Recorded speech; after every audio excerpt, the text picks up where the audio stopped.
नमस्कार दोस्तों, स्वागत है आपका हमारे YouTube चैनल जरदारी क्लासेस में। दोस्तों, उत्तराखंड परीक्षावाणी सीरीज का आज ये 8वां लेक्चर है दोस्तों। और हम यहाँ पे चर्चा कर रहे थे उत्तराखंड वनों के बारे में।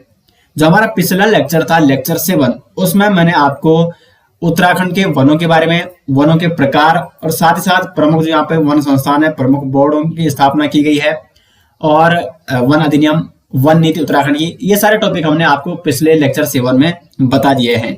तो जिन्होंने अभी तक दोस्तों पिछला लेक्चर नहीं देखा है, देखो हमारी जो परीक्षावाणी सीरीज चल रही है, आपको यहाँ पे lecture wise step by step परीक्षावाणी कंप्लीट कराई जा रही है। तो दोस्तों आप विशेष ध्यान रखिए कि आपका कोई भी लेक्चर यहाँ पे नहीं छूटना चाहिए। तो लगातार जो पिछले लेक्चर है उनको आप जिन्होंने अभी तक नहीं देखे हैं, सभी लेक्चर आप जरूर देखिए। और लेक्चर 8 जो आज का लेक्चर है, इसमें हम यहाँ पे उत्तराखंड में जितने भी राष्ट्रीय उद्यान है उनके बारे में चर्चा करेंगे। वन्यजीव विहार यानी जिनको अभ्यारण्य कहते हैं, वन्यजीव अभ्यारण्य, इनके बारे में चर्चा करेंगे। और जैव मंडल आरक्षित क्षेत्र, और इन तीनों में अंतर क्या है ये यहाँ पे समझने का प्रयास करेंगे। और अंत में दोस्तों उत्तराखंड वनों से संबंधित जो भी प्रमुख आंदोलन हुए हैं उत्तराखंड में, इनके बारे में भी चर्चा करेंगे। तो चलिए दोस्तों आज का लेक्चर शुरू करते हैं। दोस्तों सबसे पहले हम यहाँ पे जानते हैं कि देखो उत्तराखंड में जितने भी राष्ट्रीय उद्यान की स्थापना की गई है, वन्यजीव अभ्यारण्य की स्थापना की गई है या जैव मंडल आरक्षित क्षेत्र की स्थापना की गई है, इन सभी का उद्देश्य क्या है, क्यों इनकी स्थापना की गई है? वन्य जीवों का संरक्षण, यानी वन में, फॉरेस्ट में जो भी जीव जंतु, जो भी प्लांट्स पाए जाते हैं, इनका संरक्षण करने के लिए राष्ट्रीय उद्यान, वन्यजीव अभ्यारण्य और जैव मंडल आरक्षित क्षेत्र की स्थापना की जाती है। अब इन तीनों में अंतर क्या है ये यहाँ पे समझने का प्रयास करते हैं। इसमें दोस्तों जो वन्यजीव संरक्षण क्षेत्र है, इसमें ये 3 भागों में बांटा गया है वन्यजीव संरक्षण क्षेत्र को। राष्ट्रीय उद्यान, वन्यजीव अभ्यारण्य और जैव मंडल आरक्षित क्षेत्र, यानी वन्य जीवों को सुरक्षित करने के लिए क्षेत्रों को 3 प्रकार के क्षेत्र हैं। एक है राष्ट्रीय उद्यान, एक है वन्यजीव अभ्यारण्य और तीसरा है बायोस्फीयर रिजर्व, जिसको जैव मंडल आरक्षित क्षेत्र भी कहा जाता है। राष्ट्रीय उद्यान दोस्तों ये पूर्णतः सरकार के नियंत्रण में रहता है और ये सबसे क्या है, सुरक्षित क्षेत्र है।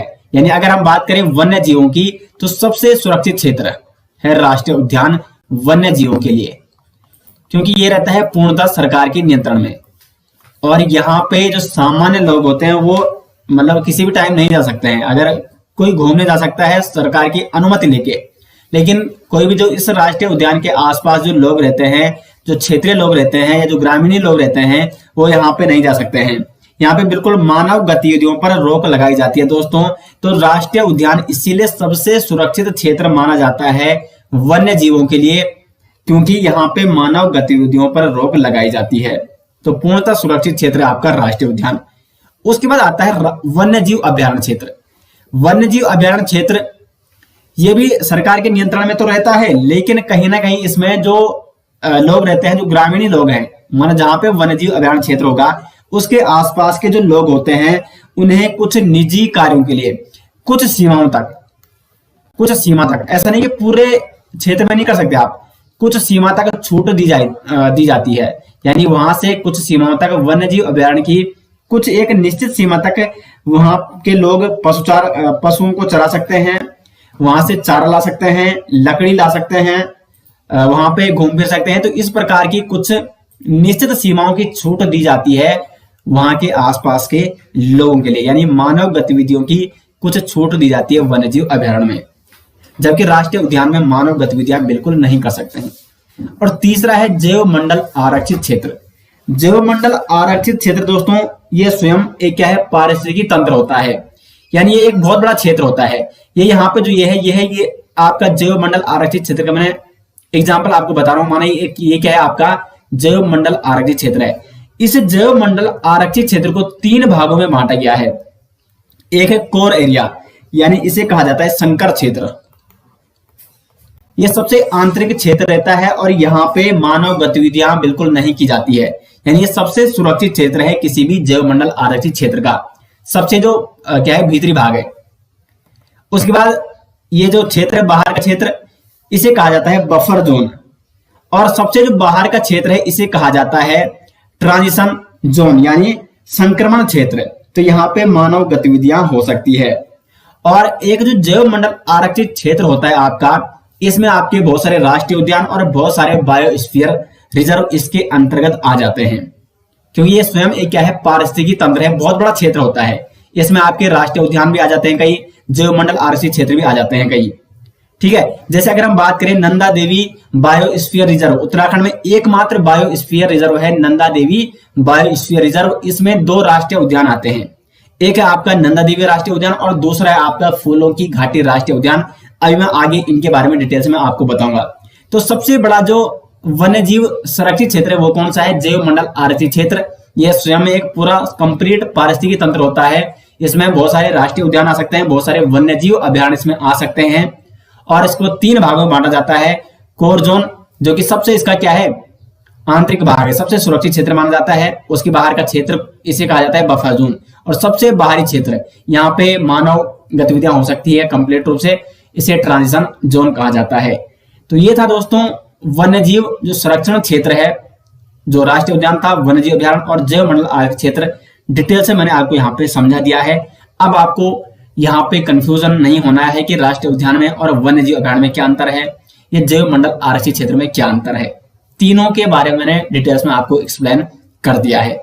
अब हम आगे बढ़ते हैं और आगे बात करेंगे उत्तराखंड में जितने भी राष्ट्रीय उद्यान हैं, एक एक कर हम यहाँ पे इनके बारे में डिटेल्स में चर्चा करते हैं।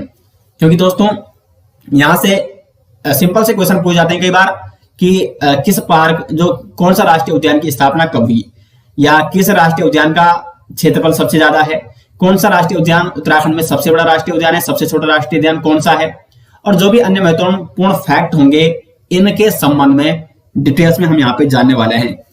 तो सबसे पहले देखो उत्तराखंड में स्थित राष्ट्रीय उद्यान, उत्तराखंड का पहला राष्ट्रीय उद्यान कार्बेट राष्ट्रीय उद्यान। और ये दोस्तों कार्बेट राष्ट्रीय उद्यान उत्तराखंड का ही नहीं बल्कि भारत का और एशिया का, ठीक है, एशिया का प्रथम राष्ट्रीय उद्यान है। ये एशिया का प्रथम राष्ट्रीय उद्यान कौन सा है आपका, ये है आपका कार्बेट राष्ट्रीय उद्यान। अगर हम कार्बेट राष्ट्रीय उद्यान के इतिहास में जाएं तो इसकी स्थापना होती है 1936 में, लेकिन जब इसकी स्थापना होती है 1936 में तो इसका नाम क्या रखा जाता है, हेली राष्ट्रीय उद्यान। मोस्ट इंपोर्टेंट दोस्तों, यहां से एग्जाम में हर एग्जाम में क्वेश्चन बनता है। 1936 में जब कार्बेट राष्ट्रीय उद्यान की स्थापना होती है तो उस समय इसका नाम क्या था, हेली राष्ट्रीय उद्यान के रूप में 1936 में इसकी स्थापना होती है।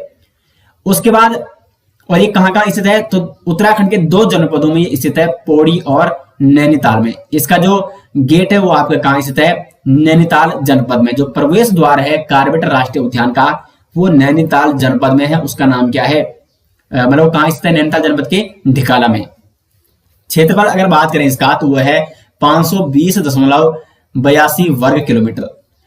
अब देखो 1936 में इसकी स्थापना हेली राष्ट्रीय उद्यान के नाम से ये स्थापित हुआ था, और उसके बाद 1957 में, ठीक है, देखो स्वतंत्रता के बाद इसका नाम रखा गया रामगंगा नेशनल पार्क। ठीक है, तो कई बार एग्जाम में इस प्रकार से भी क्वेश्चन बनता है कि रामगंगा नेशनल पार्क किस पार्क का नाम है, क्योंकि यहां से रामगंगा नदी गुजरती है। रामगंगा नदी के बारे में आपको बता चुका हूं, कौन कौन से जनपदों से होकर गुजरती है। रिवर सिस्टम में मैं आपको इससे पहले बता चुका हूं, तो रिवर सिस्टम जिसने नहीं देखा है उस लेक्चर को आप जरूर देखें। तो रामगंगा नेशनल पार्क भी कहा जाता है कार्बेट राष्ट्रीय उद्यान को। और स्वतंत्रता के बाद जो हेली राष्ट्रीय उद्यान था जिसकी स्थापना 1936 में की गई थी, उसका नाम रखा जाता है स्वतंत्रता के बाद रामगंगा नेशनल पार्क। और फिर 1957 में इसका पुनः नाम परिवर्तित किया जाता है और इसका नाम रखा जाता है कार्बेट राष्ट्रीय उद्यान, जो इसका वर्तमान में नाम है। और ये उद्यान दोस्तों भारत का नहीं बल्कि एशिया का भी प्रथम राष्ट्रीय उद्यान है। प्रवेश द्वार कहाँ है मैं आपको बता चुका हूं, इसका नैनीताल जनपद की ढिकाला में इसका प्रवेश द्वार है। अब इस कार्बेट राष्ट्रीय उद्यान के बारे में एक महत्वपूर्ण नोट यहां पे मैं लिख रहा हूं आपको, ये आपको नोट करना है। 1 अप्रैल 1973, 1 अप्रैल 1973 को भारत में प्रोजेक्ट टाइगर की शुरुआत की गई, प्रोजेक्ट टाइगर। और ये दोस्तों महत्वपूर्ण क्वेश्चन बनता है कि भारत में प्रोजेक्ट टाइगर की शुरुआत 1973 में किस राष्ट्रीय उद्यान से की गई थी, तो वो इसी राष्ट्रीय उद्यान से यानी कार्बेट राष्ट्रीय उद्यान से की गई थी। तो भारत का पहला प्रोजेक्ट टाइगर, भारत का पहला प्रोजेक्ट टाइगर पार्क कौन सा है? तो वो है कॉर्बेट नेशनल पार्क, भारत का पहला प्रोजेक्ट टाइगर पार्क।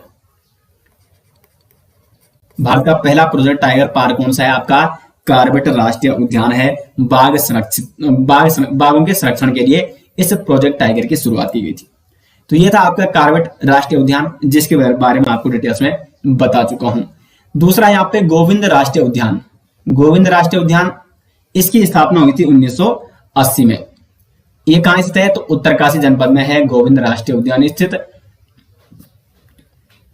अगर क्षेत्रफल की बात करें तो इसका क्षेत्रफल है 472 वर्ग किलोमीटर। और यहाँ पे कौन कौन से प्रमुख जीव पाए जाते हैं? जीव जंतु, भूरा भालू पाया जाता है, हिम तेंदुआ, ठीक है, हिम तेंदुआ के लिए प्रसिद्ध है गोविंद राष्ट्रीय उद्यान। काला भालू यहाँ पे पाया जाता है, कस्तूरी मृग और मोनाल, ये कुछ प्रमुख यहाँ पे जीव जंतु वन्य जीव पाए जाते हैं गोविंद राष्ट्रीय उद्यान में। अब दोस्तों आगे बढ़ते हैं और नेक्स्ट हमारा नंदा देवी राष्ट्रीय उद्यान और फूलों की घाटी राष्ट्रीय उद्यान।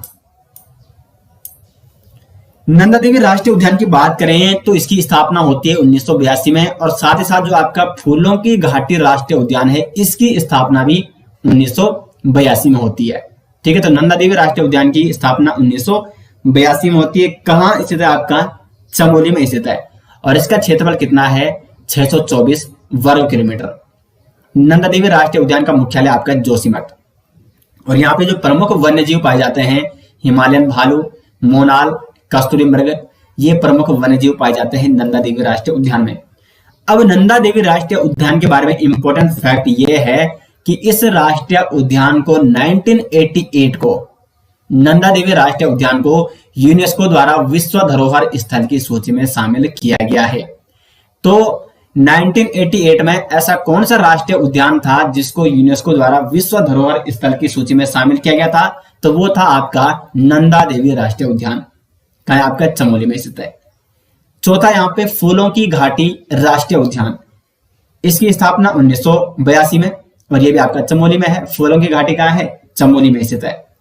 क्षेत्रफल कितना है? 87.5 वर्ग किलोमीटर। उत्तराखंड का सबसे छोटा राष्ट्रीय उद्यान कौन सा है? तो वो है आपका फूलों की घाटी राष्ट्रीय उद्यान, क्योंकि इसका क्षेत्रफल कितना है? मात्र 87.5 वर्ग किलोमीटर। मुख्यालय कहाँ है? तो इसका भी जोशीमठ में है। तो ये देखो यहाँ पे राज्य का सबसे छोटा राष्ट्रीय उद्यान है ये, और इसको भी यूनेस्को द्वारा दोस्तों विश्व धरोहर स्थल की सूची में शामिल किया गया है। कब शामिल किया गया है? तो 2005 में। देखो, नंदा देवी राष्ट्रीय उद्यान की स्थापना भी 1982 में हुई, इसकी स्थापना भी 1982 में हुई, लेकिन नंदा देवी राष्ट्रीय उद्यान को यूनेस्को द्वारा 1988 में विश्व धरोहर स्थल की सूची में शामिल किया गया, जबकि फूलों की घाटी राष्ट्रीय उद्यान को 2005 में दोस्तों विश्व धरोहर स्थल की सूची में शामिल किया गया था। उसके बाद अगर हम बात करें फूलों की घाटी की खोज किसने की थी? 1931 में फ्रैंक स्माइथ ने। और फूलों की घाटी पर एक पुस्तक भी है फ्रैंक स्माइथ की, जो फ्रैंक स्मिथ है, ठीक है, फ्रैंक स्मिथ की एक पुस्तक भी है जिसका नाम क्या है? Valley of flowers. यहां पर मैं लिख रहा हूं, ये आपको नोट करना है, वैली ऑफ फ्लावर्स। ये पुस्तक किसकी है? यानी इसका हिंदी अर्थ भी क्या है? वैली यानी घाटी, वैली ऑफ फ्लावर्स यानी पुष्पों की घाटी। तो ये पुस्तक किसकी है? फ्रैंक स्मिथ की है, जिसने 1931 में फूलों की घाटी की खोज की थी। और स्कंद पुराण में फूलों की घाटी को क्या कहा जाता है? तो नंदकानन। यह क्वेश्चन भी कई बार बन चुका है। स्कंद पुराण में फूलों की घाटी को कहा गया है नंदकानन। अगर हम बात करें प्रमुख वन्य जीवों की, कस्तूरी मृग पाए जाते हैं यहाँ पे, गुलदार, भरल और हिमालयन भालू, ये यहाँ पे कुछ प्रमुख वन्य जीव पाए जाते हैं। तो नंदा देवी राष्ट्रीय उद्यान और फूलों की घाटी राष्ट्रीय उद्यान से संबंधित यहाँ पे जितने भी इंपॉर्टेंट फैक्ट थे वो मैंने आपको यहाँ पे बता दिए हैं।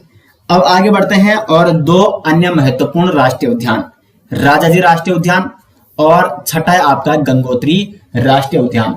तो राजाजी राष्ट्रीय उद्यान की जो स्थापना होती है वो 1983 में होती है। ये कहाँ स्थित है? आपका देहरादून, हरिद्वार और पौड़ी, 3 जनपदों में स्थित राष्ट्रीय उद्यान। उत्तराखंड का कौन सा राष्ट्रीय उद्यान है? तो राजाजी राष्ट्रीय उद्यान, जो कि देहरादून, हरिद्वार और पौड़ी में स्थित है। 2 जनपदों में कौन सा स्थित है? कॉर्बेट नेशनल पार्क, जो कि आपका पौड़ी और, देखो ये आपका पौड़ी और नैनीताल में था कॉर्बेट राष्ट्रीय उद्यान, और ये आपका 3 जनपदों में देहरादून, हरिद्वार और पौड़ी में स्थित है राजाजी राष्ट्रीय उद्यान। 1983 में इसकी स्थापना होती है और इसका क्षेत्रफल है 820.42 वर्ग किलोमीटर। अगर मुख्यालय की बात करें तो मुख्यालय इसका देहरादून है। प्रमुख जीव यहाँ पे हाथी। जब आप ऋषिकेश से देहरादून के बीच जाते होंगे तो आप इसी राष्ट्रीय उद्यान से भी गुजरते होंगे, तो वहां पे लिखा भी रहता है हाथी और शेर का, यहाँ शेर से सावधान रहे। हाथी, शेर, टाइगर, नीलगाय, चित्तल, ये यहाँ के क्या है, प्रमुख वन्य जीव हैं राजाजी राष्ट्रीय उद्यान के। उसके बाद दोस्तों जो छठा राष्ट्रीय उद्यान है वो है आपका गंगोत्री राष्ट्रीय उद्यान। इसकी स्थापना होती है 1989 में। कहाँ स्थित आपका, उत्तरकाशी।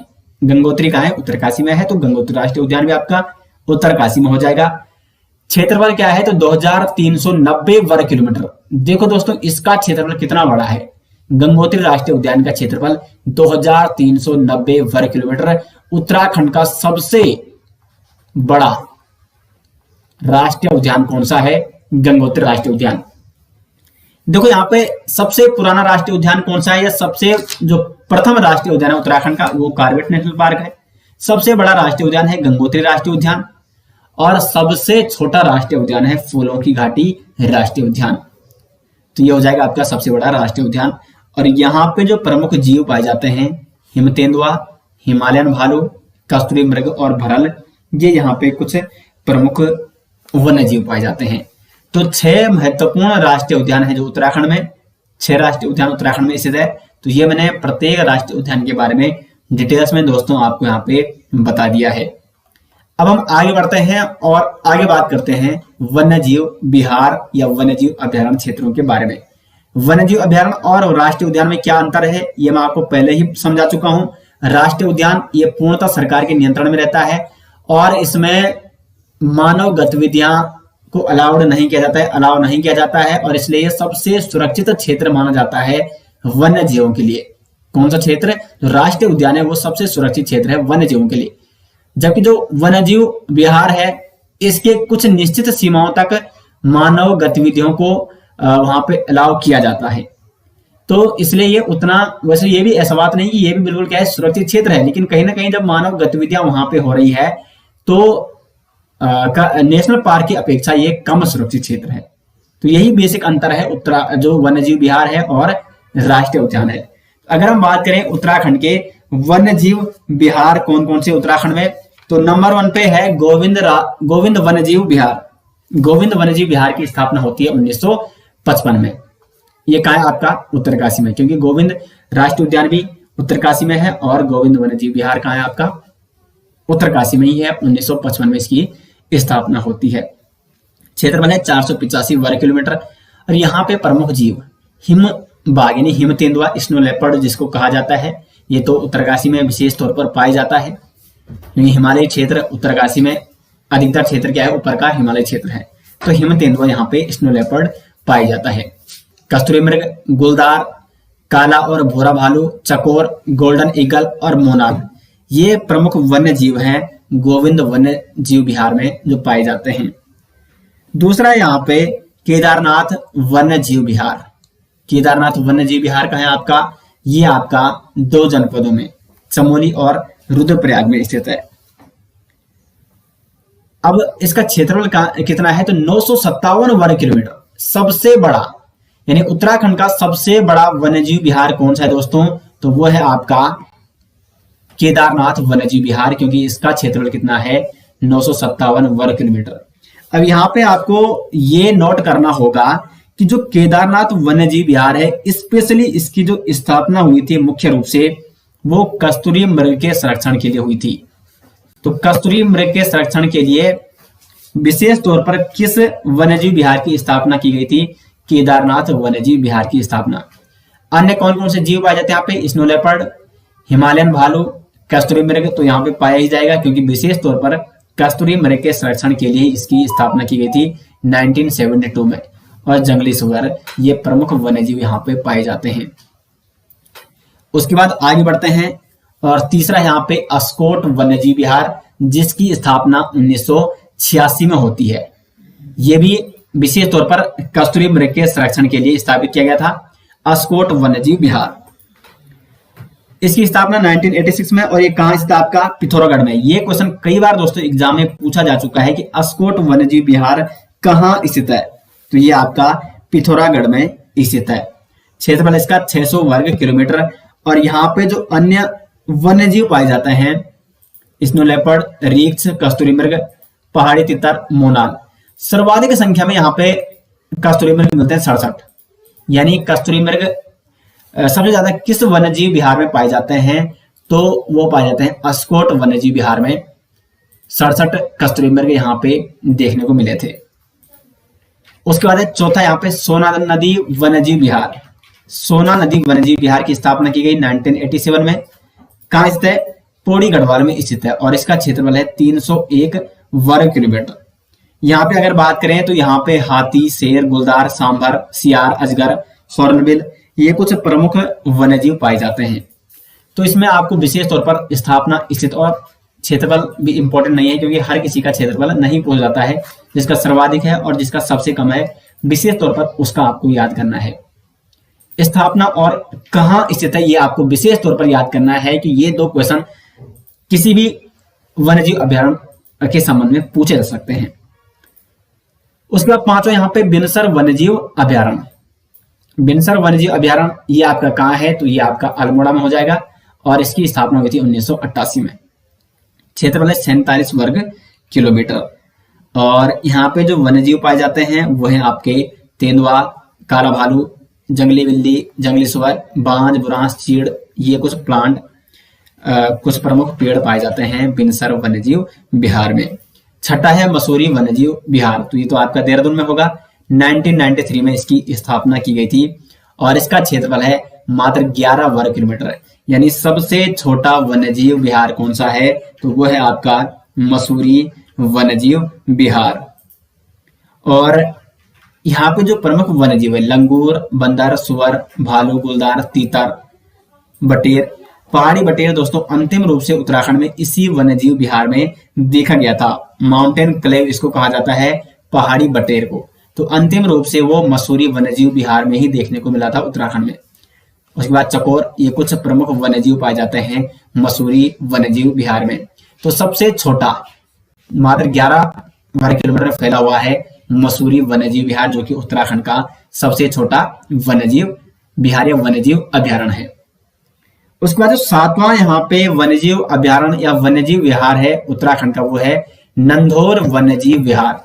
2012 में इसकी स्थापना होती है, और एक कहाँ स्थित है? नैनीताल और चंपावत जनपद में। अगर हम क्षेत्रफल की बात करें तो इसका क्षेत्रफल है 269.95 वर्ग किलोमीटर।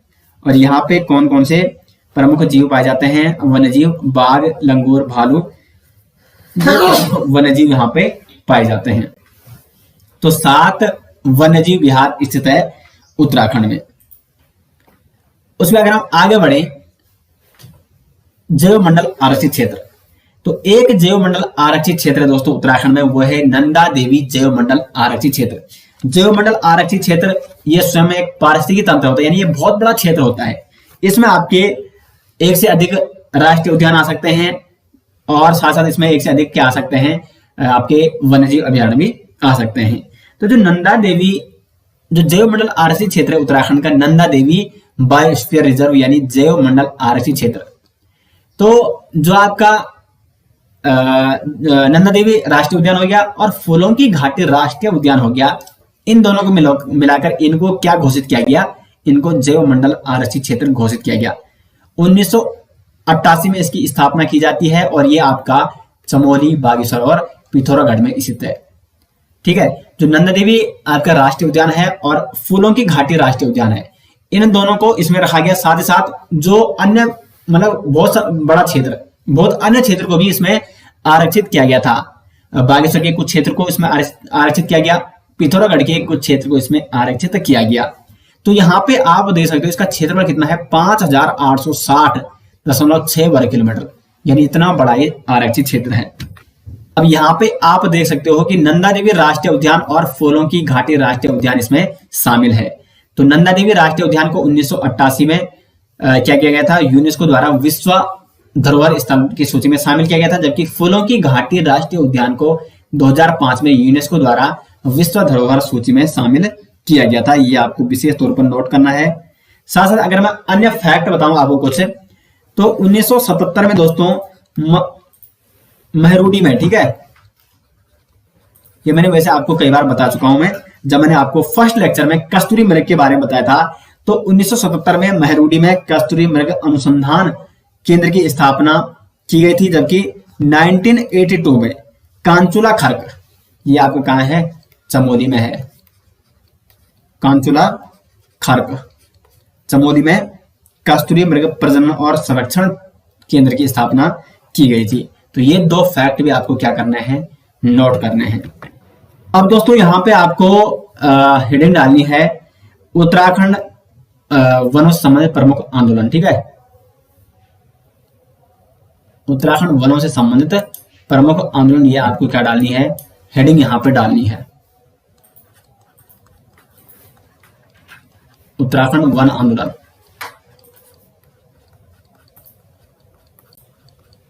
तो इससे पहले दोस्तों अभी तक मैं आपको क्या बता चुका हूं, राष्ट्रीय उद्यानों के बारे में बता चुका हूं, वन्य जीव अभ्यारण्य जो भी है उत्तराखंड में, और बायोस्फीयर रिजर्व क्षेत्र। और पिछले लेक्चर आप जरूर देखिए वनों से संबंधित। और वन रिपोर्ट दोस्तों 2021 17वीं वन रिपोर्ट उत्तराखंड की आ चुकी है, उस पर मैंने वीडियो बना रखी है पहले की, इसी प्लेलिस्ट में मैंने वो वीडियो डाल भी रखी है। तो आप यूट्यूब में, अगर आपको वीडियो नहीं मिल रही तो यूट्यूब में आप सर्च कीजिए Uttarakhand forest report 2021 by Zardari classes, सबसे ऊपर आ जाएगी दोस्तों, और उसको आपको जरूर देखना है। किस जनपद में सबसे ज्यादा वन है, वनाच्छादित क्षेत्र कितना है उत्तराखंड में, कितना घटा है, कितना बड़ा है, ये सारे आंकड़े मैंने वहां पे आपको डिटेल्स में बता रखे हैं। साथ साथ आपको उसमें नोट्स भी दिए गए हैं पीडीएफ के माध्यम से, तो उस पीडीएफ को भी आपको डाउनलोड करना है, या आप jardari-classes.in सर्च कर सकते हैं हमारी वेबसाइट, वहां पे आपको उसकी पीडीएफ मिल जाएगी। तो हम यहाँ पे टॉपिक पे आते हैं, और टॉपिक है उत्तराखंड वन आंदोलन। तो सबसे महत्वपूर्ण आंदोलन उत्तराखंड का चिपको आंदोलन, चिपको आंदोलन, ये आप सभी जानते हैं, चिपको आंदोलन जो कि एक वन आंदोलन है उत्तराखंड का। अगर बात करें इसके इतिहास की, तो 1972 में क्या होता है, चंडी प्रसाद भट्ट, इनके द्वारा महिला मंगल दल की स्थापना की जाती है। देखो उस समय क्या होता है कि जो वन थे वो सरकार के नियंत्रण में, वो तो पहले ही थे, पर मैंने आपको बता रखा है कि जब सरकार ने वनों को संरक्षित किया, तो जो ग्रामीण क्षेत्र के लोग थे, जिनका जीवन यापन वनों पर ही निर्भर करता था, वनों से ही वो अपने पशुओं के लिए चारा लाते थे, वनों से ही वो लकड़ियां लाते थे। तो सरकार ने जब वनों को संरक्षित करना शुरू किया, आरक्षित करना शुरू किया, तो वनों से संबंधित प्रमुख नियम बनाए गए, जिससे ग्रामीण क्षेत्रों के जो लोग थे उनसे उनके अधिकार छीन ले गए थे। अब उनको देखो, ग्रामीण क्षेत्रों के लिए वन इंपॉर्टेंट है, लेकिन सरकार क्या करती कि वनों को कई बार क्या दे देती, ठेकों पर दे देती थी, और इसके कारण से वनों का अत्यधिक दोहन कर देते जो ठेकेदार थे। अब ठेकेदारों को क्या करना होता है, वो पैसे देते और अपनी मनमर्जी से वनों का कटान शुरू कर देते, और यही घटना घटी थी चमोली में, जिसके कारण दोस्तों यहाँ पे चिपको आंदोलन की शुरुआत हुई थी। 1972 आपको नोट करना है। चंडी प्रसाद भट्ट प्रमुख पर्यावरणविद हैं उत्तराखंड के, इनके बारे में मैंने डिटेल्स में बता भी रखा है, एक वीडियो मैंने बना रखी है उत्तराखंड के प्रमुख व्यक्ति, उसमें मैंने जितने भी पर्यावरणविद हैं उत्तराखंड के, उनके बारे में एक अलग से वीडियो बना रखी है, उसको भी आप जरूर देख सकते हैं, यूट्यूब में आप सर्च कर सकते हो उत्तराखंड के प्रमुख व्यक्ति बाई जरदारी क्लासेस, ठीक है। तो 1972 में यहाँ पे चंडी प्रसाद भट्ट जी द्वारा महिला मंगल दल की स्थापना की जाती है। उसके बाद दोस्तों क्या होता है, अप्रैल 1973 के आसपास, यानी एक साल बाद क्या होता है, चमोली जनपद में एक घटना घटती है, और ये घटना घटती है चमोली गांव के, ठीक है, चमोली गांव के रैणी ग्राम में। रैणी गांव अभी भी आप देखते होंगे, रैणी गांव में ऋषि गंगा का और पश्चिमी धौली गंगा का भी संगम होता है। तो उसी रैणी गांव में दोस्तों, जहां पे 2021 में वो आपदा भी आई थी, ग्लेशियर वहां पे क्या होता, ग्लेशियर खिसका था, जिसके कारण वहां पे बाढ़ भी आई थी। तो इसी रैणी ग्राम में 1973 में यहाँ पे कुछ ठेकेदार आते हैं वनों को काटने के लिए, और इस रैणी ग्राम की जो महिला मंगल दल की अध्यक्ष थी वो थी गोरा देवी। महिला मंगल दल, ठीक है, ये 1972 में इसकी स्थापना हो चुकी थी, मंगल दल। और रैणी ग्राम की महिला मंगल दल की अध्यक्ष कौन थी? तो वो थी गोरा देवी। 1924 में गोरा देवी का जन्म होता है।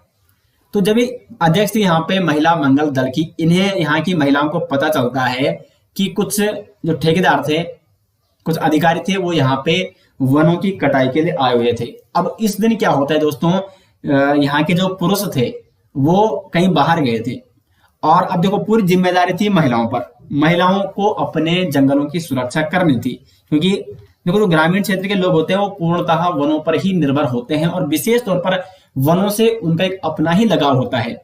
आप देखते होंगे आज भी जो ग्रामीण क्षेत्र की महिलाएं हैं, वो जो महिलाएं जिन्होंने वनों में अपना जीवन बिताया है, जिन्होंने ग्रामीण क्षेत्रों में बहुत समय से अपना जीवन बिताया है, वो ग्रामीण क्षेत्रों में ही रहना चाहती है, क्योंकि वहां से उनको एक विशेष लगाव है। तो इसी प्रकार से इन महिलाओं को अपने जंगलों से विशेष लगाव था।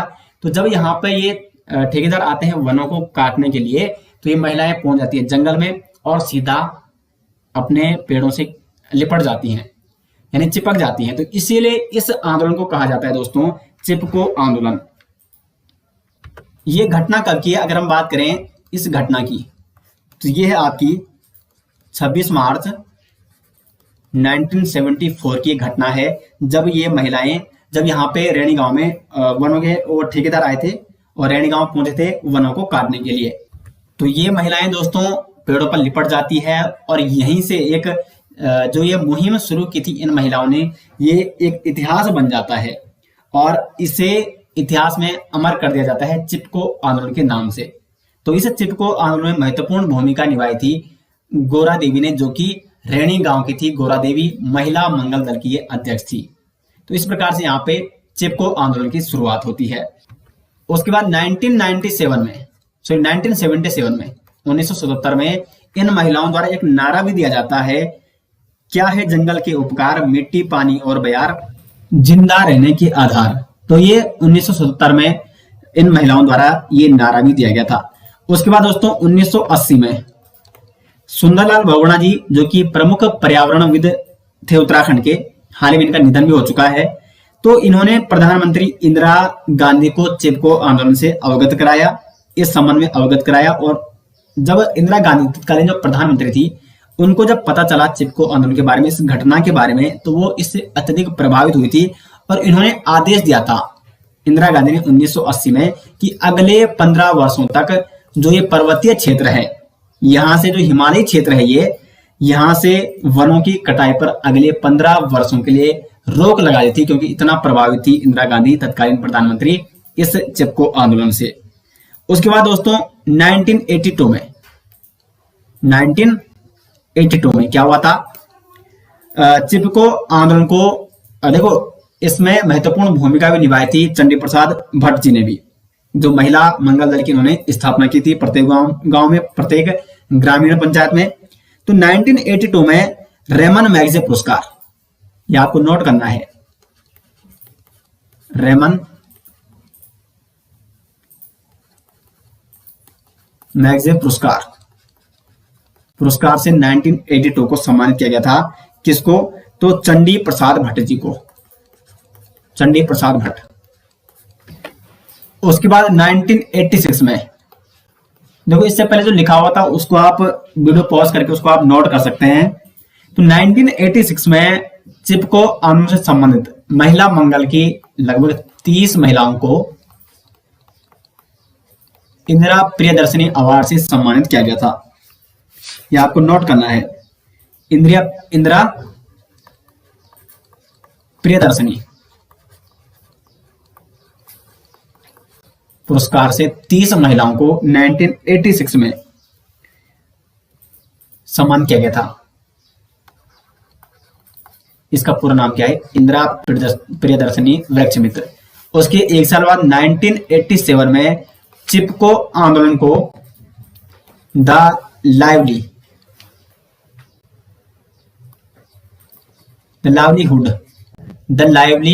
अवार्ड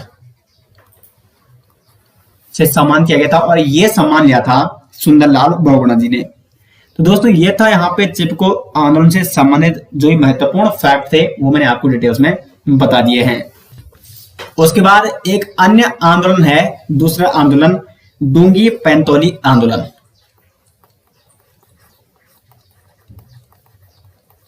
डूंगी पैंतोली आंदोलन ये भी एक वन आंदोलन है उत्तराखंड का।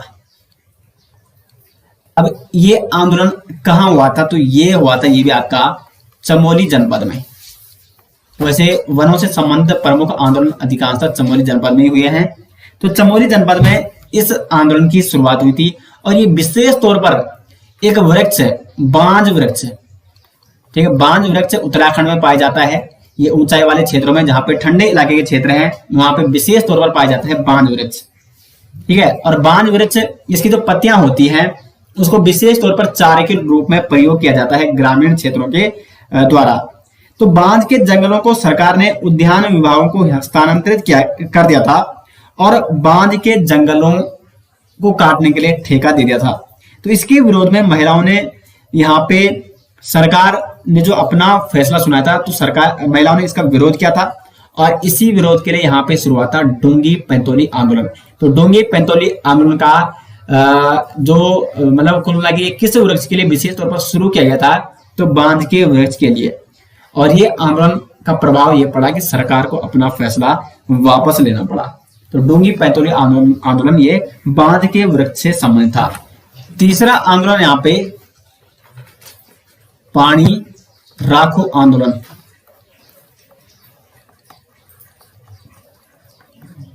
और इसके सूत्रधार हैं सच्चिदानंद भारती। यह क्वेश्चन भी कई बार एग्जाम में पूछा जा चुका है कि पानी राखो आंदोलन के सूत्रधार कौन है? सच्चिदानंद भारती। इन्होंने ये आंदोलन पौड़ी क्षेत्र के उफरैंखाल क्षेत्र, ठीक है, पौड़ी गढ़वाल उफरैंखाल क्षेत्र में, पौड़ी के उफरैंखाल क्षेत्र में शुरू किया था 80 के दशक में। और यह शुरू क्यों किया गया था? पानी की कमी को दूर करने के लिए, ठीक है। तो सच्चिदानंद भारती द्वारा पानी राखो आंदोलन की शुरुआत की गई थी पौड़ी के उफरैंखाल क्षेत्र में पानी की कमी को दूर करने के लिए। उसके बाद एक अन्य आंदोलन है रक्षा सूत्र आंदोलन। तो रक्षा सूत्र आंदोलन का भी संबंध किससे है? वनों से।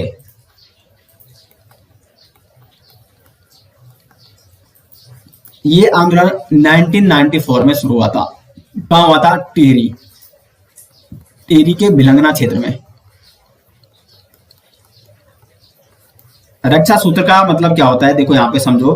देखो भिलंग घाटी में कुछ लोगों ने वृक्षों की रक्षा के लिए वृक्षों पर सूत्र बांधे थे। यानी जो वन विभाग के लोग थे या जो जब ठेका दिया जाता वनों का, तो वन की कटाई के लिए जब लोग आते थे तो वहां की महिलाओं ने उन पेड़ों को मतलब जिनको काटा जाना था उन पे रक्षा सूत्र बांध लिए और उनके नीचे बैठ गए। तो लगभग 2500 वृक्षों पर इन्होंने ये रक्षा सूत्र लगाया था भिलंगना घाटी की महिलाओं ने। तो इस आंदोलन को कहा गया रक्षा सूत्र आंदोलन और इन पेड़ों की उन्होंने रक्षा की थी इस रक्षा सूत्र को बांध कर, ठीक है। तो सरकार ने फिर वो कैंसिल कर दिया था जो आदेश दिया था वनों का काटने का। एक पांचवा आंदोलन है दोस्तों यहाँ पे झपटो छीनो आंदोलन। अब देखो ये जो आंदोलन है ना झपटो छीनो आंदोलन, देखो रक्षा सूत्र आंदोलन ये पेड़ों की रक्षा से संबंधित था। डूंगी पैंतोली आंदोलन बांध के वृक्ष की रक्षा के संबंध में था। चिपको आंदोलन वृक्षों की रक्षा के संबंध था। लेकिन झपटो छीनो आंदोलन दोस्तों ये अपने अधिकारों से संबंधित था, अपना अधिकार वापस लेने के लिए। यानी ये शुरुआत था 1998 में। 1998 में ये भी चमोली में शुरुआत था। चमोली के जो प्रमुख जैसे रैणी गांव हो गया, लाता गांव, तोलमा गांव, यहाँ की जनता ने क्या किया था? तो मैं आपको पहले ही बता चुका हूं कि सरकार ने जब वनों को आरक्षित करना शुरू किया तो ग्रामीणों के अधिकार छीन लिए गए थे। तो ग्रामीणों ने अपने अधिकार लेने के लिए यानी वनों को अपने अधिकार में लेने के लिए ये झपटो छीनो आंदोलन की शुरुआत की थी 1998 में। और इस आंदोलन के दौरान यहाँ के ग्रामीण नंदा देवी राष्ट्रीय पार्क में घुस गए थे और वहां इन्होंने आंदोलन चलाया था। यानी नंदा देवी जो राष्ट्रीय उद्यान है वहां पर हमें भी कुछ अधिकार दिए जाए ताकि हम अपने पशुओं को वहां पे चराने के लिए ले जा सके, पशुओं के लिए चारा ला सके, अपने जो मतलब लकड़ी ला सके अपने लिए, ठीक है। तो इन अधिकारों के लिए ये झपटो छीनो आंदोलन शुरू हुआ था 1998 में। तो ये कुछ विशेष आंदोलन, और एक अन्य आंदोलन है मैती आंदोलन, ठीक है। ये कल्याण सिंह रावत द्वारा, इसको आप ऐसी नोट कीजिए, 1994 और 95 के आसपास कल्याण सिंह रावत जी द्वारा, जिनको मैती आंदोलन का जनक कहा जाता है, इनके द्वारा मैती आंदोलन की शुरुआत की गई थी। कल्याण सिंह रावत कौन है? तो ये ग्वालम राज के इंटर कॉलेज में जीव विज्ञान के प्रवक्ता थे, और इन्होंने ये जो मैती आंदोलन है इसमें क्या किया जाता है कि जब विवाह होता है तो जो वर वधु होते हैं वो एक वृक्ष का क्या करते हैं, रोपण करते हैं, एक पौधे का रोपण करते हैं और उसको मतलब उसकी सुरक्षा करते हैं, उसका पालन पोषण करते हैं, उसको बड़ा करते हैं। तो देखो कितनी शादियां होती हैं और प्रत्येक वर वधु अगर एक एक पेड़ लगाएंगे और उसकी सुरक्षा करेंगे, उसका बड़ा करेंगे, तो कितने पेड़ों की संख्या बढ़ जाएगी। तो एक महत्वपूर्ण योगदान मैती आंदोलन का वृक्षारोपण से संबंध ये आंदोलन है मैती आंदोलन, जिसके सूत्रधार कौन है, जिसके जनक कौन है, कल्याण सिंह रावत हैं। तो ये थे दोस्तों उत्तराखंड के प्रमुख वन आंदोलन। और साथ ही साथ यहाँ पे मैंने आपको आज जितने भी टॉपिक कराए, राष्ट्रीय उद्यान, वन्य जीव विहार और जैव मंडल आरक्षित क्षेत्र और उत्तराखंड के प्रमुख वन आंदोलन, मोस्ट इंपोर्टेंट टॉपिक है दोस्तों। एक या दो क्वेश्चन यहाँ से जरूर बनते हैं हर एग्जाम में। उम्मीद करते हैं आपको यहाँ पे वीडियो पसंद आई। वीडियो अच्छी लगी तो वीडियो को लाइक और शेयर जरूर करें। और दोस्तों सीरीज आपको कैसी लग रही है कमेंट बॉक्स में मेरी राय जरूर दें। मिलते हैं दोस्तों नेक्स्ट साथ, तब तक के लिए धन्यवाद।